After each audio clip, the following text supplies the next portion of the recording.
नमस्कार दोस्तों। आज के इस वीडियो में हम बात करने वाले हैं महिलाओं को 30% आरक्षण का जो ये विषय है, इसका संवैधानिक आधार क्या है और क्या इसमें हो सकता है।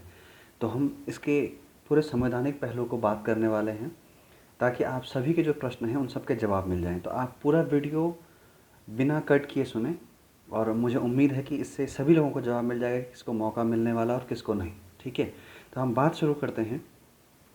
सबसे पहले हमें जान लें कि इसमें जो आरक्षण की बात की गई है, वो महिलाओं के 30% आरक्षण के स्थान पे जो एग्जैक्ट पॉइंट है वो है कि संविधान के अनुच्छेद 16 के आधार पर आवास के आधार पर कोई आरक्षण नहीं दे सकता है। तो इसमें जो चुनौती मिली है, वो चुनौती जो है वो आवास के आधार पर आरक्षण को दी गई है। इसका संवैधानिक आधार क्या है वो जान लेते हैं। तो जन्म जन्म के आधार पर या स्थायी निवास के आधार पर जो आरक्षण है, उसका संवैधानिक जो पहलू है वो है कि अनुच्छेद 16 जो है वो कहता है कि सरकारी नौकरियों में समान अवसर दिया जाना चाहिए। ठीक है, अनुच्छेद जो 16(1) है उसमें कहा जाता है कि समान और बराबर अवसर सरकारी नौकरी में मिलने चाहिए। बिल्कुल उसी का ही इंटरप्रिटेशन लिखा गया है। 16(2) जो है वो कहता है कि राज्य सरकारी नौकरियों में जाति, धर्म, लिंग, जन्म और निवास के आधार पर भेदभाव नहीं कर सकता है। यानी इसमें जन्म भी आ गया और निवास भी आ गया। तो यानी अनुच्छेद 16(2) के आधार पर संवैधानिक रूप से ये आरक्षण जो है वो संविधान सम्मत नहीं है, लेकिन 16(3) में संसद को यह अधिकार दिया गया है कि वह निवास के आधार पर आरक्षण का प्रावधान कर सकती है। यानी 16(2) में जो बात लिखी गई है उसी में ही एक बात ये लिखी गई है कि निवास के आधार पर आरक्षण दिया जा सकता है, लेकिन केवल अधिकार किसको है? संसद को है। तो जो विवाद का विषय है वो ये है कि उत्तराखंड सरकार जो आरक्षण अप्लाई कर रही है उसमें ये है कि जो राज्य सरकार द्वारा बनाए गए विधानों के अनुसार क्या है, ये आरक्षण दिया जा रहा है। तो इसमें विवाद यही है कि जो राज्य सरकार है वो इस बात को नहीं बना सकती है, इसको केवल कौन बना सकता है? केंद्र सरकार बना सकती है। सुप्रीम कोर्ट में कब क्या हुआ इस विषय को लेकर के एक बार जान लेते हैं। सबसे पहला जो मामला था वो था Kailash Chandra versus supreme court 2002 का एक मामला था, जिसमें कोर्ट ने जन्म और मूल निवास के आधार पर स्थान आधारित आरक्षण को संविधान सम्मत नहीं माना। 2018 में इस प्रकार का आरक्षण उत्तर प्रदेश सरकार भी अपने राज्य में दे रही थी। 2019 में सर्वोच्च न्यायालय में मामला पहुंचा तो पुनः न्यायालय ने इसे असंवैधानिक करार दे दिया और 2019 से ही उत्तर प्रदेश में क्या हुआ है, अन्य राज्यों के छात्र छात्राओं को भी क्या मिला है? प्रवेश मिला है। जन्म और मूल निवास के आधार पर आरक्षण को समाप्त कर दिया गया। 2019 से पहले उत्तर प्रदेश में भी इस प्रकार का कानून चल रहा था, लेकिन जब वो मामला 18 के पीसीएस में हाई कोर्ट सुप्रीम कोर्ट पहुंचा तो सुप्रीम कोर्ट ने उसे खारिज कर दिया और 2019 में इसका रिजल्ट आया था। इसमें सुप्रीम कोर्ट का आदेश आया था और उसने इसे क्या कर दिया? असंवैधानिक करार दे दिया। अब क्या है वर्तमान की स्थिति सरकारी नौकरी को आरक्षण को लेकर के क्या है, एक बार जान लेते हैं कि भाषा के आधार पर भेदभाव का संवैधानिक आधार नहीं है। वहाँ पे आपने देखा होगा क्या लिखा था? जन्म, जाति, रंग, रूप और स्थान के आधार पर आरक्षण नहीं दिया जा सकता है, भेदभाव नहीं किया जा सकता है, लेकिन भाषा का स्पष्ट वर्णन नहीं है। इसलिए भाषा के आधार पर भेदभाव का संवैधानिक आधार न होने से राज्य इसका लाभ लेते हैं।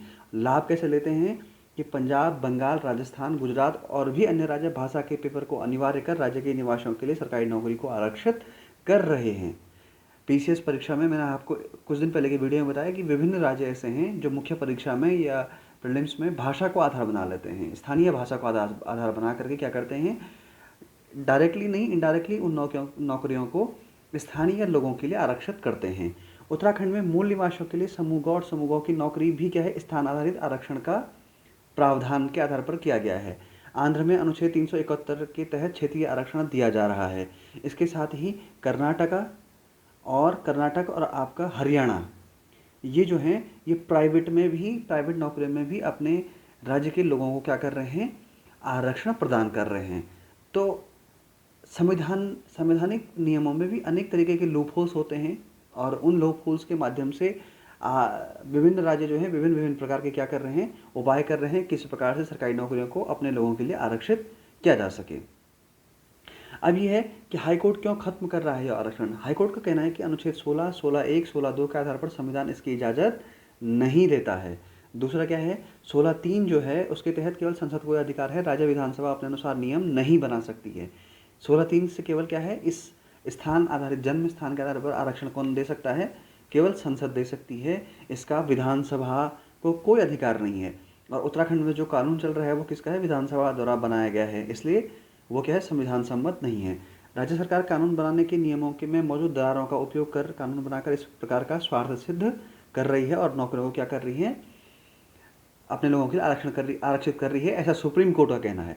और सुप्रीम कोर्ट कहती है कि और इस प्रकार क्षेत्रीयता देश की एकता और अखंडता के लिए क्या है, खतरा साबित हो सकती है। इसलिए जो है जन्म और स्थान पर आधारित आरक्षण जो है वो क्या है, ठीक नहीं है, वो क्या है, उचित नहीं है, संविधान सम्मत नहीं है। तो अब क्या है कि अब इसमें उत्तराखंड सरकार और यूकेपीसी के लिए चुनौती क्या है वो देख लेते हैं कि सरकार के पास मजबूत संवैधानिक तर्क नहीं होंगे अपने बचाव में। क्यों? क्योंकि संविधान में साफ साफ दिया गया है कि 16 अनुच्छेद 16, 16(1), 16(2) में इस प्रकार के भेदभाव की बात की गई है कि इस प्रकार का भेदभाव नहीं होगा। और 16(3) साफ साफ ये कहता है कि इस प्रकार का जो कानून है वो केवल कौन बना सकता है, संसद बना सकती है।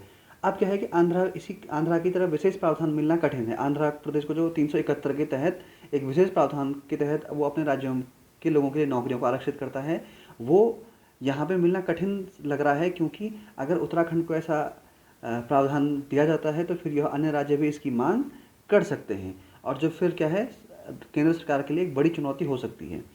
क्योंकि इस आरक्षण में चुनौती जन्म स्थान और मूल निवास में आरक्षण को दी गई है, तो यह उत्तराखंड राज्य की समूह ग और घ में दी जा रहे आरक्षण को भी प्रभावित करेगा।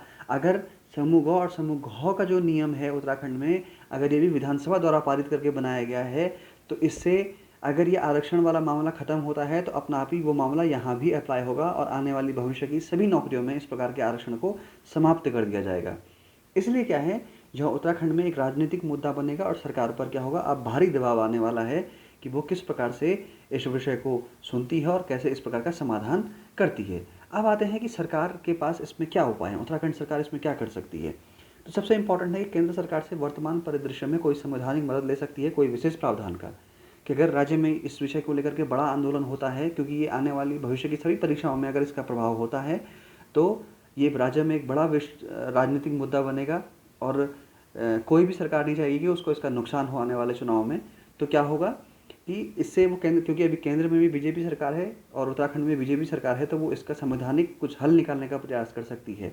दूसरा एक तरीका ये हो सकता है कि पीसीएस 2022 में जो भी मेंस होने वाला है उसमें जिन महिला अभ्यर्थियों ने ये रिट लगाई है उनको इस परीक्षा में सम्मिलित कर इस आयोजन को कर लिया जाएगा और फिर आगामी परीक्षाओं में विषय का बदलाव कर सकती है। विषय बदलाव कैसे, कि राज्य की प्रमुख भाषाओं जैसे गढ़वाली, कुमाऊनी, जौनसारी को भविष्य में अनिवार्य कर सकती है और राज्य के इतिहास, भूगोल और अन्य विषयों को इसमें बढ़ावा देकर राज्य की परीक्षाओं में वो सीधे नहीं लेकिन परोक्ष रूप से, अप्रत्यक्ष रूप से क्या है, इन नौकरियों को अपने लोगों के लिए आरक्षित कर सकती है। कि अगर उत्तराखंड की भाषा बोली पे क्वेश्चन आएंगे या उत्तराखंड बोली भाषा का एक पेपर रख दिया जाएगा, क्योंकि अब नई शिक्षा नीति में भी स्थानीय भाषाओं को जो महत्व दिया जा रहा है, तो कहीं ना कहीं उस विषय को आधार बना करके ये क्या कर सकते हैं कि गढ़वाली, कुमाऊनी और जौनसारी के साथ में उत्तराखंड के कल्चर, इतिहास को अधिक महत्व देते हुए राज्य के विद्यार्थियों को इस परीक्षा को संरक्षित कर सकती है या किसी अन्य कानूनी प्रक्रिया का पालन कर सकती है। विशेषज्ञों की राय के अनुसार हो सकता है कि इसमें कुछ और प्रावधान भी निकल करके आए। जो मेरी रिसर्च थी उसमें इतने ही पॉइंट्स निकल करके आए, लेकिन हो सकता है इसके अलावा भी कई सारी और पॉइंट्स राज्य सरकार के पास हों, जो राज्य सरकार के विधि विशेषज्ञ हों उनके पास हों। तो हो सकता है कि इसमें कुछ और भी पॉइंट हो सकते हैं, लेकिन मेरे हिसाब से ये मामला जो है वो संविधान सम्मत तो नहीं मुझे लगा, है ना। और इस बार जो जिन अन्य राज्य की महिलाओं ने इस आरक्षण की मांग की है उनको ये आरक्षण मिलना मुझे लगभग तय लग रहा है इस पूरे डिटेल को पढ़ने के बाद, इस पूरे विषय को पर शोध करने के बाद। तो जो लोग इस विषय की तैयारी कर रहे हैं, जो लोग जिन लोगों को लग रहा है कि वो उनको इसमें मौका मिल सकता है, तो वो अपनी तैयारी जारी रखें, क्योंकि बहुत अधिक चांस है कि उनको इसमें मौका मिल सकता है। राज्य सरकार जो भी करेगी वो आगामी परीक्षाओं के लिए ही करेगी। इस परीक्षा में अब ऐसा मुझे कुछ फेरबदल होते हुए नहीं दिख रहा है। इसका एक ही तरीका है कि राज्य सरकार या तो इस परीक्षा को कैंसिल कर दे और बोले कि हम दोबारा से इसका आयोजन करते हैं और दोबारा आयोजन करने में फिर विषयों का बदलाव किया जाए। लेकिन इतना बड़ा रिस्क अब राज्य सरकार लेगी नहीं, क्योंकि परीक्षा बहुत गति तक बहुत आगे बढ़ चुकी है और यहाँ से फिर परीक्षा को कैंसिल करना, पूरे विषयों को बदलना वो संभव नहीं लगता है। लेकिन भविष्य में ऐसा कर सकती है, लेकिन वर्तमान परिदृश्य में ऐसा ठीक नहीं लग रहा है और ऐसा होते हुए मुझे दूर दूर तक नहीं दिख रहा है। तो जो लोग तैयारी कर रहे हैं वो करते रहें और पीसीएस परीक्षा जो है वो अपने ही तय समय पे होगी। मैं आपको फिर से बता दूं, क्योंकि ये जो केस है वो पैरेलल चलता रहेगा। ये बहुत लंबा केस है। इन महिला अभ्यर्थियों को शामिल करके आयोग जो है वो अपनी परीक्षा को कराता रहेगा और जब इस पे ऑर्डर आएगा, जब इस पे निर्देश आएंगे हाई कोर्ट के या सुप्रीम कोर्ट के, तो इनको नियुक्ति पत्र तभी जारी किया जाएगा जब ये लोग अपना केस हाई कोर्ट या सुप्रीम कोर्ट में जीत लेंगे, ठीक है ना।